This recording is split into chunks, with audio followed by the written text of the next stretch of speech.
पर्यटन एवं संस्कृति मंत्री जयवीर सिंह आज बरेली पहुंचे, जहां उन्होंने अधिकारियों और जनप्रतिनिधियों के साथ बैठक कर शहर की प्रगति जानी। इसके साथ ही उन्होंने वृक्षारोपण कर लोगों से वृहद वृक्षारोपण अभियान से जुड़ने की अपील की। इस अवसर पर उन्होंने कहा कि प्रकृति के साथ जुड़ना वर्तमान समय की आवश्यकता है। प्राकृतिक आपदाएं और गंभीर बीमारियां प्रकृति से छेड़छाड़ का नतीजा है, इसलिए सभी को वृक्षारोपण कर सरकार के विरुद्ध वृक्षारोपण अभियान से जुड़ना चाहिए। बीडीए ने अपनी सीमा शामिल हुए 35 गांवों के लिए योजनाओं का खाका खींचना शुरू कर दिया है। दावा किया जा रहा है कि साल भर के भीतर इन गांवों में शहरीकरण की प्रक्रिया शुरू हो जाएगी। फिलहाल सबसे ज्यादा फोकस नाथ धाम टाउनशिप के लिए भूमि अधिग्रहण और भू उपयोग बदलने पर किया जा रहा है। यह टाउनशिप 200 हेक्टेयर में विकसित होगी। बीडीए उपाध्यक्ष मणिकंदन ए ने बताया कि प्राधिकरण के नए सीमा क्षेत्र में नई आवासीय परियोजना के साथ कई और सुविधाओं का विकास होगा। बहुत तेजी से बरेली की तस्वीर बदलती नजर आएगी और लोगों को बड़े बदलाव देखने को मिलेंगे। बीडीए भी जमीन के मामले काफी समृद्ध हो जाएगा। उन्होंने बताया कि पूरे प्रदेश में बीडीए की अलग पहचान बनाने की कोशिश की जा रही है। बरेली विकास प्राधिकरण का सीमा विस्तार होना अपने आप में बड़ी बात है, जिसका बड़ा फायदा आने वाले समय में लोगों को मिलेगा। बरेली के शाही में एक ही जैसे अंदाज में 10वीं महिला की हत्या के बाद एडीजी रमित शर्मा ने 7 टीमें बनाई हैं, जो हत्यारे की तलाश के साथ लोगों को जागरूक भी करेंगी। एडीजी ने पुलिस अधिकारियों के साथ खुद मौका मुआयना किया। पीड़ित परिवारों के लोगों से बात कर भरोसा दिलाया कि जल्द हत्यारे का पता लगाया जाएगा। शेरगढ़ के गांव हौंसपुर के रहने वाले सोमपाल की पत्नी अनीता 1 जुलाई की शाम फतेहगंज पश्चिमी के गांव खिरका में अपने मायके गई थीं। अगले दिन सुबह 11 बजे वह हौंसपुर लौटने के लिए निकली, लेकिन घर नहीं पहुंची। काफी तलाश करने पर भी उनका कुछ पता नहीं लगा। गांव बुझिया जागीर में गन्ने के खेत में वीरेंद्र ने मेड़ पर एक महिला की लाश पड़ी देखी, जिसकी पहचान अनीता के रूप में हुई। इसके बाद सोमपाल ने थाना शाही में अज्ञात के खिलाफ हत्या की रिपोर्ट दर्ज कराई थी। बरेली के मीरगंज में क्षेत्राधिकारी दीपशिखा अहिवरन को 2 लाख रुपए मांगने और जबरन ट्रैक्टर ट्राली सीज करने के आरोप में हटा दिया गया। उन्हें जिला मुख्यालय अटैच करते हुए सीओ बहेड़ी अरुण कुमार सिंह को मीरगंज सीओ का अतिरिक्त चार्ज दिया गया है। सीओ दीपशिखा अहिवरन पर बिना खनन अधिकारी और मजिस्ट्रेट के जाकर कार्रवाई करने के आरोप में कार्रवाई की गई है। आरोप था कि जेसीबी से मिट्टी खोदकर कच्ची ईंटें बनाई जा रही थीं। आरोप है कि सीओ ने कागज देखने से मना कर दिया और थाने आने को कहा। इसके बाद ट्रैक्टर और मशीन थाने ले जाकर सीज कर दी। इस दौरान उन्होंने उनसे 2 लाख रुपयों की भी मांग की। इस मामले में तत्कालीन एसएसपी ने एसपी देहात दक्षिणी मानुष पारीक को जांच सौंपी थी।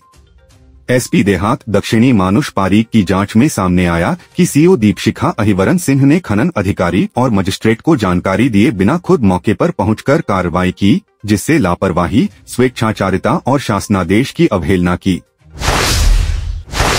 बरेली के आंवला थाना क्षेत्र की रामनगर चौकी इंचार्ज पवन कुमार पर एक व्यक्ति ने खेत पर कब्जा कराने का आरोप लगाया है। आरोप है कि जब वह चौकी में शिकायत करने गया तो उसे भगा दिया गया। इसके बाद एसएसपी अनुराग आर्य ने जांच में दोषी पाए जाने पर चौकी इंचार्ज को निलंबित कर दिया और विभागीय जांच के आदेश दिए हैं। आपको बता दें, मऊ चंदपुर चौकी क्षेत्र रामनगर निवासी शालिग्राम वर्मा ने पुलिस अधिकारियों से शिकायत की थी कि वह अपने खेत पर कई साल से काबिज है। खतौनी में भी उनका नाम दर्ज है। आरोप है कि गांव तिगरा खानपुर निवासी बुद्धि सिंह ने चौकी इंचार्ज की मिलीभगत से 29 जून को उनके खेत पर कब्जा कर लिया। उनके सामने ही खेत की जुताई कराई। उन्होंने चौकी रामनगर में शिकायत की तो कार्रवाई के बजाय चौकी इंचार्ज पवन कुमार ने उन्हें भगा दिया और चौकी इंचार्ज ने एक पक्षीय कार्रवाई की। इसके बाद मामले की जांच कराई गई तो चौकी इंचार्ज दोषी पाए गए, जिसके बाद एसएसपी ने चौकी इंचार्ज को निलंबित कर दिया। बरेली रुहेलखंड विश्वविद्यालय परिसर में अब एकेडमिक कैलेंडर लागू होगा। इसके तहत सभी विभागों के प्रवेश और परीक्षाएं एक साथ होंगी। कुलपति प्रोफेसर केपी सिंह के आदेश पर प्रवेश सेल में शिक्षा संकायाध्यक्ष की अध्यक्षता में समिति की बैठक हुई। जल्द ही एकेडमिक कैलेंडर जारी कर दिया जाएगा। विश्वविद्यालय परिसर में 6 संकायों में अलग अलग विभाग हैं। इनमें बीटेक, एमबीए, एलएलएम, एमए और एमएससी, बी फार्मा, बीएचएम समेत कई पाठ्यक्रमों की पढ़ाई होती है। इनमें डिप्लोमा और सर्टिफिकेट पाठ्यक्रम भी शामिल हैं। अभी सभी विभागों के प्रवेश अलग अलग समय तक होते हैं और इसके अलावा सभी की परीक्षाएं भी अलग अलग समय पर होती हैं। इसकी वजह से कुछ विभागों की अंतिम सेमेस्टर की परीक्षा गर्मी से पहले हो जाती हैं, तो कुछ गर्मी में होती हैं। इसकी वजह से विद्यार्थी छात्रावासों में भी रहते हैं।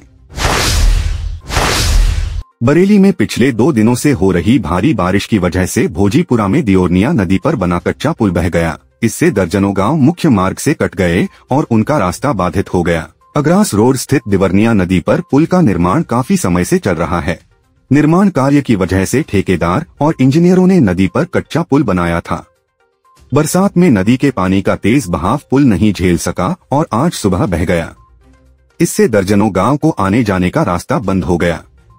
पुल बह जाने के बाद इसके पास लगे बिजली के खंभों के गिरने का खतरा भी बना हुआ है। करीब 4 माह पहले ही इंजीनियरों ने यह कच्चा पुल बनाया था। बताते हैं कि इस पुल के बराबर में एक नए पुल का और निर्माण किया जा रहा है। इसे भी पुल गिरने की वजह मानी जा रही है। शहर भर में जलभराव निकलना हुआ मुश्किल। आज सुबह 5 बजे से ही रिमझिम बारिश शुरू हो गई। इसकी वजह से शहर में जगह जलभराव हो गया।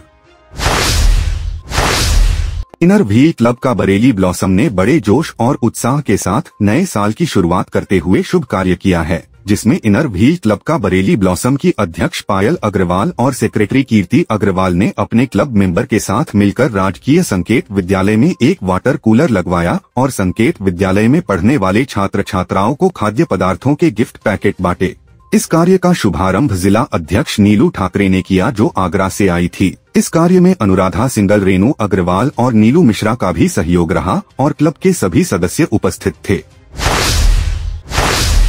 बरेली के क्योलाडिया क्षेत्र के अंतर्गत ग्राम मुड़िया जगरूप निवासी मीरा देवी को प्रसव पीड़ा होने लगी। तब पति सरजा ने 108 एम्बुलेंस के कॉल सेंटर को कॉल करके गर्भवती महिला की प्रसव पीड़ा की सूचना दी, जिस पर तत्काल प्रभाव से 108 एम्बुलेंस गांव में पहुंच गई और प्रसव पीड़ा से मीरा देवी को घर से कोलैप्सिबल स्ट्रेचर की सहायता से महिला को एम्बुलेंस में शिफ्ट किया और सरकारी जिला अस्पताल में लेकर जा रहे थे। तभी रास्ते में प्रसव पीड़ा से कराह रही महिला के लिए एम्बुलेंस पर तैनात इमरजेंसी मेडिकल टेक्नीशियन विजय ने पायलट देवमणि से एम्बुलेंस को सड़क के किनारे रुकवाकर एम्बुलेंस में ही प्रसव कराया और बच्चे को परिवार वालों की गोद में सौंप दिया। इसके बाद जिला अस्पताल में भर्ती करा दिया, जहां स्टाफ नर्स ने मां और बच्चे को सुरक्षित और स्वस्थ बताया।